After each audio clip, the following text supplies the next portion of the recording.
Arrête, je le fais-tu pour vrai? C'est ça que je suis en train de faire. Attends. Wow. On va prendre un petit moment de silence. Prenons un moment de silence ensemble pour les gens qui vont dislike la vidéo juste à cause du titre. Fait que juste une petite pause, s'il vous plaît.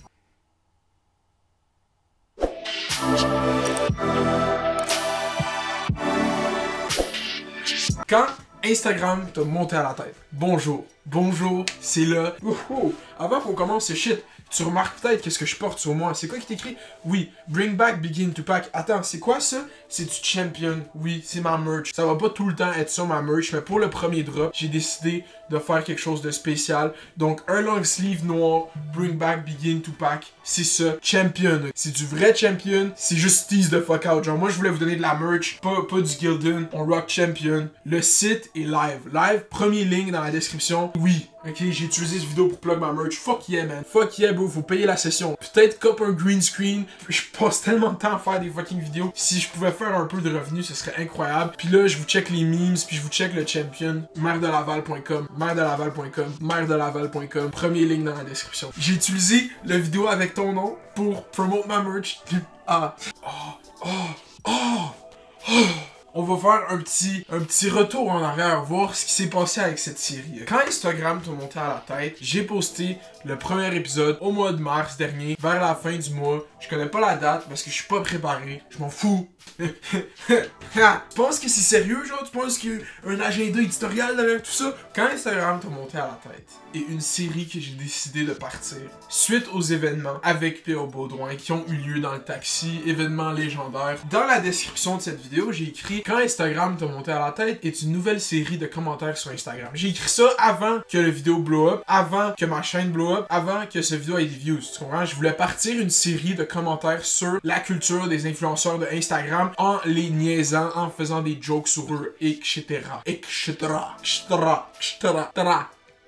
Ratatouille. Là, ensuite, qu'est-ce qui s'est passé avec cet épisode-là? Ben, belle réception, tu sais, quelques messages négatifs, parce que, tu sais, ils ont des bons fans, nos influenceurs d'ici. Un mois plus tard, une série, une fois par mois, parce que je pourrais en faire une fois par semaine, puis dire du contenu de merde, mais tu sais quoi? Une fois par mois, parce que j'ai plein d'autres choses à parler dans le mois. Je décide, avec une situation que j'ai avec une autre influenceuse, que vous savez c'est qui, Cette vidéo a vraiment escaladé, plus que... Elle a pris des proportions qu'elle aurait pu ne pas prendre, mais tu sais, comme je vais pas chialer, parce que, tu sais, comme je l'ai dit dans plusieurs vidéos, je suis sur un cloud chase. Cette vidéo, ensuite, j'ai parlé avec la personne dans la vidéo. Je pense que on est en bon terme. C'est passé beaucoup de choses récemment. C'est vraiment qu'elle, la vie, l'internet, ça m'a troublé. Quand j'ai fait la vidéo du mois dernier, la plus grosse influenceuse au Québec, puis je pense qu'elle mérite une vraie introduction parce que j'ai que du respect pour cette fille. On va peut-être même pas se rendre jusqu'à là parce que le titre de cette vidéo il est clickbait, puis les gens sur YouTube ils font du clickbait, puis moi je suis assez honnête pour le dire parce que ça c'est du clickbait, ça c'est du clickbait, ça c'est du clickbait, mais tu sais quand c'est moi qui fais le clickbait,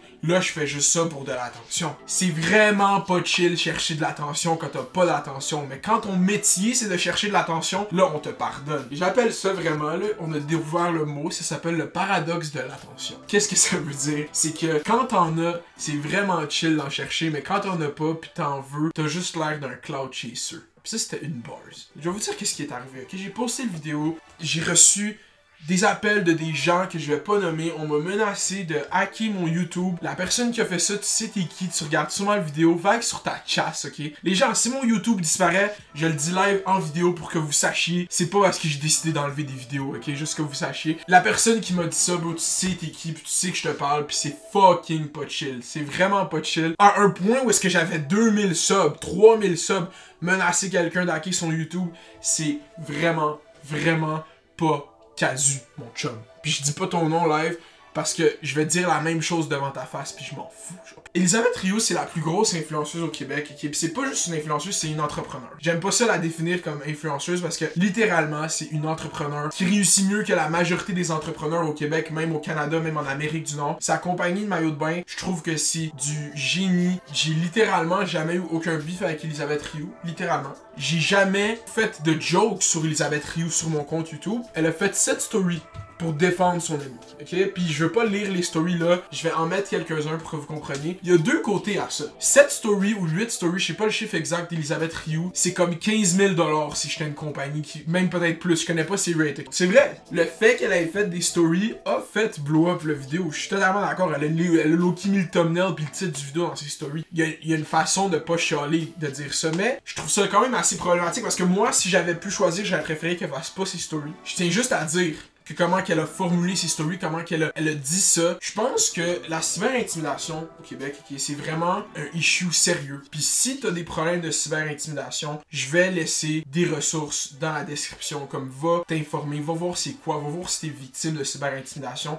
C'est vraiment un sujet sérieux. Faut faire la différence entre de la cyber-intimidation et du commentaire culturel. Puis encore plus du commentaire comédique culturel, dans le sens que tout ce qui est dit dans la vidéo est pour faire des blagues. Parce que moi, j'utilise ce vidéo, ce titre-là, ce clickbait-là, juste pour expliquer ça pour la dernière fois, parce que je suis littéralement tanné de l'expliquer. Je pourrais dire des choses sur Elisabeth Rioux, faire des jokes live, mais c'est même pas le but de ce vidéo. Je veux juste établir clairement le fait que j'ai le droit de faire des jokes sur les gens. Surtout quand t'as 1,8 million de followers, surtout quand t'as 160 000 followers, t'es prêt à prendre tous les bienfaits que ce mode de vie-là vient avec. T'es prêt à aller voyager, t'es prêt à aller faire ça, t'es prêt à faire tout, faire les contrats, faire le cob. Il faut que tu réalises que s'il y a un consensus de gens qui t'aiment, most likely il y a un consensus de gens qui t'aiment pas aussi. Ces deux démographiques-là existent. Littéralement, si tu me connais dans la vraie vie, je peux faire des jokes sur n'importe qui, je peux être vraiment méchant, j'ai déjà été vraiment méchant avec du monde, je fais des jokes, je roast le monde, c'est ça que je fais, c'est un talent que j'ai, c'est dommage, c'est dull, c'est vraiment plate. Moi, ça vient juste me faire chier que tu dises aux gens que je suis un cyber-intimidateur, parce que j'ai fait une vidéo, tu sais comme, il y a sûrement des choses à dire, je suis la personne qui va le plus critiquer mes vidéos, puis la vidéo que j'ai faite sur Imijad, c'est vrai que j'ai l'air de chialer dedans, pis de faire comment tu me... Ellie a dit que je fais des compliments, puis après je fais des insultes, juste pour faire comme si je hatais pas, du hate gentil. Non, c'est juste que toi, dans ta tête, en ce moment, c'est tellement noir ou blanc. C'est comme la personne, elle te hate ou la personne, elle t'aime.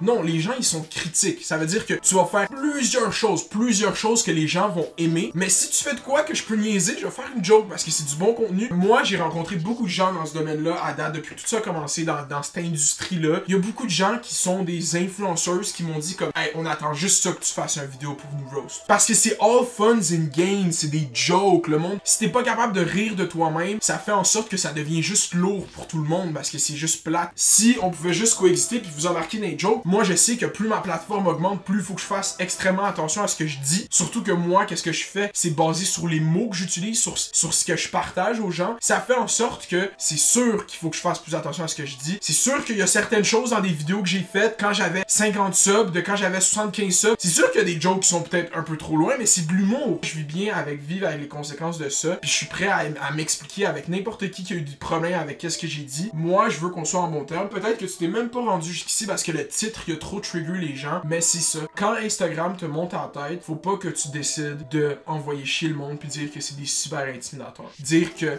qu'est-ce que tu fais si Imijad se suicide demain. Je pense pas que c'est des sujets qui doivent être instrumentalisés. La cyber-intimidation puis le suicide, c'est des sujets méga sérieux pour tout le monde, pour moi aussi, puis je pense pas que de utiliser des sujets comme ça dans des stories devant 1,8 million de personnes sans avoir aucun fondement sur la vérité de ces choses-là, mais juste dire que de banaliser ça comme ça en le disant dans un story, je trouve que c'est vraiment problématique. Puis encore une fois, je vais laisser des ressources dans la description. Puis c'est vraiment un sujet que moi, je ferais pas de blague dessus. Puis c'est ça.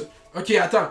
Là, tu vois la merch, t'es comme yo, c'est quand que ça drop? Le site est live. Live, premier link dans la description, maire-de-laval.com. Hâte de continuer à faire d'autres merch, peut-être devenir un designer, peut-être devenir Virgil, peut-être faire des sneakers, qui sait. Donc, ça a été mon camp Instagram, t'as monté à la tête sur Elisabeth Rioux. J'ai pas fait de camp Instagram, il y a tout monté à la tête, ça fait 1 mois. Je pense pas que je vais en refaire. Peut-être s'il y a une situation trop flagrante, je vais en faire un. Mais je pense que j'ai passé mon message avec cette série. Puis je veux établir le précédent que c'est de la comédie. Puis je veux pas me faire censurer parce que les plus grosses influenceuses au Québec se sentent un peu vexées par des jokes. Moi, je dis si vous écoutez la vidéo, embarquez dans les jokes.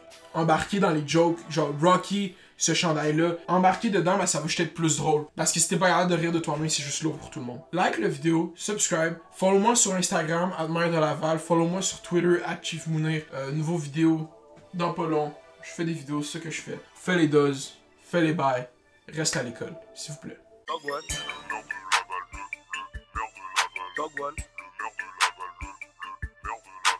one.